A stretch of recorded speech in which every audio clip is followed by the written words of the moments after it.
ఓం శ్రీ గురుభ్యో నమ. గం గణాధిపతయే నమ. శ్రీమాత్రే నమ. ఈరోజు కలశం. అసలు ఆ కలశం ఏ విధంగా పెట్టాలి, దాని పరమార్థం ఏంటి? ఫెస్టివల్స్లో మనకు ఎక్కువ కలశం పెట్టేది ఈ యొక్క వరలక్ష్మి వ్రతానికి పెడతారు, మంగళగౌరి నోముకు పెడతారు, దసరా నవరాత్రులలో పెడతారు, అట్లే సత్యనారాయణ వ్రతాలలో పెడతారు. అలాగే విశేషించి హోమాలకు ముందు జపాలు చేసేటప్పుడు కూడా కలశాలు పెడతారు. జనరల్లీ కలశ పూజలన్నీ టెంపుల్స్లో చేస్తారు, ఇంట్లో స్త్రీలు చేస్తారు. జెంట్స్ చేయరు కాబట్టి స్త్రీలు చేస్తారు. ఈ పూజ జెంట్స్ చేస్తేనే ఇంకా మంచిది. లక్ష్మీ పూజ దంపతులు కలిసి చేస్తే ఇంకా చాలా మంచి ఫలితాన్ని ఇస్తుంది. అన్ని కలశ వ్రతాలు కూడాను చక్కగాను భార్యాభర్తలు ఇరువురు కూర్చొని చేస్తే మనకు చాలా మంచి ఫలితం వస్తుంది. విశేషించి సత్యనారాయణ వ్రతంలో దంపతులను కూర్చోబెట్టేది మెయిన్ రీజన్ ఇదే. ఒక్క సత్యనారాయణ స్వామి వ్రతమే కాకుండా వివిధ కలశ పూజలలో కూడా దంపతులు ఇద్దరు కూర్చుంటే ఇంకా మంచి ఫలితాన్ని ఇస్తుంది. బ్రాహ్మణ్స్ని చూడండి, జెంట్సే వాళ్ళు చక్కగాను వంట చేసుకొని స్నానం చేసిన తర్వాత వంట చేసి పూజ చేస్తారు, కలశాన్ని పెట్టి కూడా చేస్తారు పూజ. ఈ కలశం వరలక్ష్మి వ్రతం అప్పుడు మనం పెడతాం. దీని పరమార్థం ఏంటని తీసుకున్నట్లయితే పూర్ణ కలశం. ఈ పూర్ణ కలశం అంటే ఒక రావి చెంబు కానీ ఇతర చెంబు కానీ ఇతర యొక్క సిల్వర్ గోల్డ్ ఏదైనా పెట్టచ్చు, మన శక్తి మన స్తోమత. దాంట్లో 3 గంగా యమున సరస్వతి నదుల తీర్థమని భావించి నీళ్లు పోస్తాం. ఈ యొక్క ఆకులు 5, 9 ఇలా వేస్తాం. ఇందులో చుట్టూ ఆకులు పేరుస్తాం కదా కొబ్బరికాయ పెట్టడానికి. కొబ్బరికాయను పసుపుతో పూజించి గంధం బొట్లు పెట్టి కుంకుమ బొట్లు పెట్టి అలా పెట్టేసి, అలాగే ఈ యొక్క ఆకులు ఈ సంఖ్యలో వేయటానికి పంచమంటే 5 ఆకులు వేస్తే ఏంటి, పంచభూతాలు. ఈ పంచభూతాల యొక్క ప్రభావం మన పైన నెగటివ్గా పడకుండా పాజిటివ్గా ఉండాలని మామిడి ఆకులు కానీ తమలపాకులు కానీ 5 ఆకులు వేసి ఆ యొక్క కొబ్బరికాయను కూర్చోపెడతాం. ఆ కూర్చోపెట్టినటువంటి కొబ్బరి పండునే మనము సత్యనారాయణ స్వామిగా భావిస్తాము. అలాగే లక్ష్మి అనేసి చాలా గౌరవిస్తాము. అమ్మవారు అనేసి క్రియాశక్తి, జ్ఞానశక్తి, ఇచ్ఛాశక్తి. ఇచ్ఛాశక్తి అంటే దుర్గ, అలాగే జ్ఞానశక్తి అంటే అమ్మవారు మన యొక్క సరస్వతీదేవి. అలాగే క్రియాశక్తి అంటే లక్ష్మీదేవి. విష్ణుమూర్తి పని ఏంటి, సృష్టిని పరిపాలించడం. ఈమె క్రియాశక్తి అంటే ఆమె కూడా ఆయనకు సహకరించి పని చేయటం. ఇవి శ్రావణ మాసంలోనే విశేషించి ఎందుకు చేయటం. ఈ యొక్క అస్ట్రాలజీ పరంగా తీసుకున్నట్లయితే సూర్యుడు స్థిర స్వభావుడు. ఆయన తన చుట్టూ తను తిరుగుతాడు తప్ప ఏ గ్రహం చుట్టూ తిరగడు. స్వయం ప్రకాశకుడు, చిరంజీవి. ఇక్కడ భూమి తిరుగుతుంది ఆయన చుట్టూ. మనము భూమి తిరుగుతుందని చెప్పకుండా సూర్యుడు రాశి మారినప్పుడు అంటున్నాం. అది కాదు, భూమి మారుతుంది. రాశి నెలకు రాశిలోకి వస్తుంది భూమి 15 డేస్కి ఒకసారి. ఇదివరకు పౌర్ణమి టు పౌర్ణమి వరకు చూసేవాళ్ళు తిథుల ప్రకారం, నక్షత్రాల ప్రకారం. పూర్వం మన వేదాన్ని ఆధార చేసుకొని ఈ ఆంగ్లేయుల పరిపాలన వచ్చినప్పటి నుంచి కూడా మనం కూడా ఇంగ్లీష్ వాళ్ళం అయిపోయాం. వాళ్ళ యొక్క సంఖ్యాశాస్త్రంలోకి వెళ్ళిపోయేసరికి ఈ భూమి సూర్యుని చుట్టూ తిరగడం అనేది 15 డేస్ ఒక రాశిలో వస్తే 15 డేస్ ఇంకో రాశిలో వస్తుంది. దాన్ని మనం మార్పు కింద తీసుకుంటున్నాం 15 రోజులకు. ఎగ్జాంపుల్ మకర సంక్రాంతి జనవరి 14, 15, 16 ఈ రోజుల్లో మకర సంక్రాంతి వస్తుంది. ఈ విధంగా మనం తీసుకుంటాం. ఇక్కడ ఈ యొక్క రాశి, ఈ యొక్క తత్వాలు ఇవన్నీ తీసుకున్నప్పుడు ఈ విధంగా వస్తుంది. ఈ యొక్క క్రియాశక్తి అమ్మవారు దండం పెట్టుకుంటాం. క్రియ అంటే పని చేయాలి, ఏం పని చేయాలి. ఆమె సర్వలోక రక్షణి, అందరికీ సిరి సంపదలను సంగే దేవత. ఆమె వ్రతాలు ఎందుకు చేసుకోవాలి? ఈ శ్రావణ మాస కర్మాలు వరలక్ష్మి వ్రతం విశేషించింది చేసుకుందాం. 2వ వారం చేస్తాం వరలక్ష్మి వ్రతం. 2వ వారం చేసినప్పుడు మనకు ఈ యొక్క భూమి అంటే సూర్యుడు ఈ యొక్క సింహరాశిలోకి ప్రవేశిస్తాడు.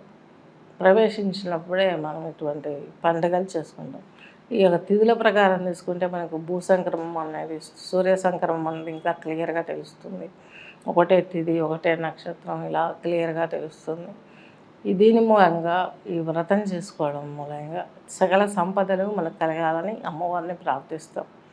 3 నదులు నీళ్ళు అంటే గంగా, యమున, సరస్వతి నదులని భావించి అందులో నీరు పోసి అందులో అక్షంతలు, పుష్పాలు, అలాగే సుగంధ అంటే గంధము ఇలాంటివన్నీ వేసి పూజిస్తూ కొబ్బరికాయ పెట్టి ఆకులు పెట్టి తోరణం అమ్మవారి కంఠానికి ఆ యొక్క ఆకుతోటి పసుపు థ్రెడ్ తోటి కట్టేసి కలశానికి గౌరవంగా ముందు వైట్ క్లాత్ వేసి తర్వాత బియ్యం పోసి ముందు వినాయకుని పూజ, సుబ్రహ్మణ్య స్వామి పూజ చేసుకున్నాక దుర్గా ఆరాధన చేసుకున్న తర్వాత లక్ష్మీదేవిని ఈ విధంగా కలశ రూపంలోకి ఆహ్వానం పలికి కలశం ఉంటే చాలు, ఇంకా ఫోటో అక్కర్లేదు. ఫోటోలు ఎప్పటి నుంచి వచ్చాయి? రవివారం వచ్చినప్పటి నుంచి ఫోటోస్ వచ్చాయి. అంతకు పూర్వం అంతా ప్రకృతి ఆరాధనలో కలశం పెట్టే పూజ చేసేవాళ్ళు. కలశానికి అంత ఇంపార్టెన్స్ ఉంది. ఈ కలశ పూజలు చేస్తాం. ఈ కలశ పూజలు చేయటం మూలంగా ఇందులో దినాలు పెట్టుకుంటాం మనం. ఎలా దినం అంటే 1 రోజు ఉంచాలా, 2 రోజులు ఉంచాలా, 2 ఉంచరు, 3వ రోజు 5వ రోజు లేపేస్తారు, తీసేస్తారు. వరలక్ష్మి వ్రతానికి అయితే 1 రోజులోనే ముగించేస్తారు. ఆ రోజు ఒక్క తిథి, ఆ నక్షత్రం, ఆ శుక్రవారం రోజే కాబట్టి తీసేస్తారు. 3 days అట్లా ఏమీ చేయరన్నమాట. మనకు ఈ యొక్క వర్ష ఋతువులో ఈ యొక్క ఎంటర్ అయిన తర్వాత భూమి అక్కడ ఋతువులు ఉంటాయి. మనకు 6 ఋతువులు, 12 రాసులు, 6 ఋతువులు ఇలా మనకున్నాయి, క్రమంగా ఉన్నాయి. వర్ష ఋతువు వచ్చేసరికి ఎక్కువ తుఫాన్లు, అలాగే వరదలు. ఆల్రెడీ తుఫాన్ల కాలం కాకుండా ఇది ఆ మధ్య మధ్యలో తుఫాన్లలాగా పడేంత జల్లు అంటే ఎక్కువ వర్షాలు కురుస్తాయి అన్నమాట. ఈ టైంలో పంట నష్టపోతాం. ఈ పంట నష్టపోకుండా లక్ష్మీదేవిని ఆరాధిస్తాం. అమ్మ వర్షంతో మాకు ఆహారం ఇచ్చే దేవతవు నువ్వే, నిన్ను ప్రార్థిస్తే మాకు సకల సౌభాగ్యాలు వస్తాయి కాబట్టి నిన్ను ప్రేయర్ చేస్తున్నాం. కాబట్టి మాకు ఈ యొక్క ఫలితాలకు అడ్డులు ఏమన్నా వస్తే, వరదలు ఏమన్నా వస్తే అందు నుంచి మమ్మల్ని రక్షించు. వర్షాలని ఎందుకు కారణం చెప్తున్నాం మనము? ఈ టైంలో వర్షాలే ఎందుకు వస్తాయి? ఈ టైంలో లక్ష్మీదేవినే ఎందుకు పూజించాలి? లక్ష్మీదేవిని ఎందుకు పూజించాలంటే సముద్ర రాజతనయ లక్ష్మి. ఈ సముద్ర రాజతనయ కాబట్టి అమ్మవారిని ఈ రూపంలో పూజించాలి. అలాగే యోగా పరంగా కూడా దీనికి చాలా ప్రశస్తం ఉంది.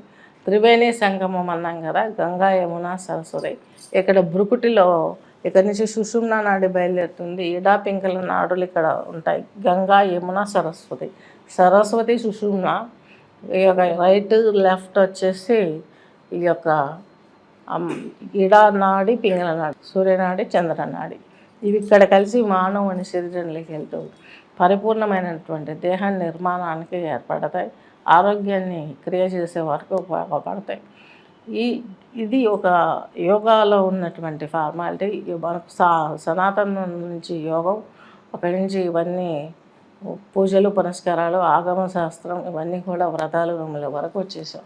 ఈ పండగ చేసేటప్పుడు స్త్రీకి అడ్డొచ్చింది, అన్నీ అరేంజ్ చేసుకున్నారు, మధ్యలో అడ్డొచ్చింది, మైలు వచ్చింది. మరి ఏం చేయాలి? అంటే ముందుగా ఆ మైల వచ్చిన స్త్రీని ఒక రూమ్లోనో ఒక ప్లేస్లోనో కూర్చోపెట్టేసేసి ఇంటి నిండా పసుపు నీళ్ళు చల్లేసుకొని ఈ యొక్క చిన్నపిల్లలు ఎవరన్నా ఇంట్లో ఉంటే ఆడపిల్లలు వాళ్ళని తలస్నానం చేయించి పక్కన తండ్రి ఉండి ఆయన తలస్నానం చేసి మళ్ళీ ఇంట్లో పసుపు నీళ్ళు చల్లుకొని పూజ ఫినిష్ చేయాలి. కలశాన్ని లేదు ఇంకా మైల వచ్చింది, ఇంకా ఏదన్నా చావే వచ్చింది విన్నా మన దాయాదులలో, మన గోత్రంలో అనుకున్నప్పుడు ఏం చేసేది లేదు. ఇంట్లో పిల్లలను స్నానం చేయించి తులసి మొక్కలో ఆ నీళ్ళు పోసేసి ఆ కొబ్బరికాయను అలాగే దాచిపెట్టి ఈ మైల అయిపోయిన తర్వాత పడేసేయాలి. ఎందుకంటే లోపు కుళ్ళిపోయి ఉంటుంది, బూజు ఎక్కి ఉంటుంది. ఏదైనా నది చూసి లేదా చెరువు చూసి అందులో పడేసేయాలి. దీని నుంచి ఎటువంటి ప్రమాదం ఉండదు. అమ్మవారు శుభప్రదాయని. అడ్డు మైల వస్తే అడ్డు ఉంది ఇంట్లో, తనకు మైల వస్తే ఒక పరిహారం ఉంది. భర్త, పాప లేదా భర్త ఒక్కడైనా ఫినిష్ చేసుకోవచ్చు పూజను. ఫినిష్ చేసుకొని ప్రసాదం అవన్నీ అందరికీ పెట్టచ్చు. తాంబూలాలు చిన్నపిల్లలు మన ఇంట్లో ఎవరైనా ఉంటే వాళ్ళ చేత ఇప్పించచ్చు. అదేం గొప్ప విశేషం కాదు. లేదు ఆడపిల్లే ఉంది, బాగా పెద్దయిన అమ్మాయి ఉంది, ఆవిడకి ఆ రోజు మైల రాలేదు, తల్లికి వచ్చింది, లేదా ఆడపిల్లకి వచ్చిందంటే ఆడపిల్లని కూడా పక్కన కూర్చోపెట్టేసి తల్లి మైల స్నానం పిల్లని ముట్టింటే కనుక ఆ స్నానం చేసి ఇంటి నిండా పసుపు నీళ్ళు చల్లుకొని ఆ అమ్మాయిని బయటికి రానివ్వకుండా పూజ చేసుకొని పూర్తిగా గావించవచ్చు, తాంబూలాలు ఇచ్చుకోవచ్చు. ఇలా ఇద్దరికీ మైల వస్తే, లేదు చావుకు సంబంధించినటువంటి మైల వస్తే, ఇప్పుడు నేను చెప్పినట్లు ఈ కలశంలో నీళ్ళు వచ్చేసి ఆ తులసి చెట్లలో వేసేసి కలశాన్ని తీసేసి కొబ్బరికాయ ఒక చోట పెట్టాలి. దీని నుంచి ఎటువంటి చెడు జరగదనమాట. మనం ప్రయత్నం ఉన్నంతసేపు, పాజిబిలిటీ ఉన్నంతసేపు మనం చేస్తున్నాం కాబట్టి పాజిబుల్ లేని స్థితిలో ఈ విధంగా చేయొచ్చు. ఈ విధంగా చేయటం వల్ల మనకు అమ్మవారు ఏమి కోపించదు, సకల సౌభాగ్యాలు మనకు సమకూరతాయి.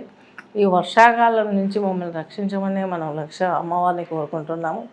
అదే మనకు ఈ యొక్క ఆషాఢ మాసంలో కూడా బోనాలని తెలంగాణ సైడ్, అలాగే ఆషాఢ మాసంలో వచ్చి పూజలు చేస్తాం.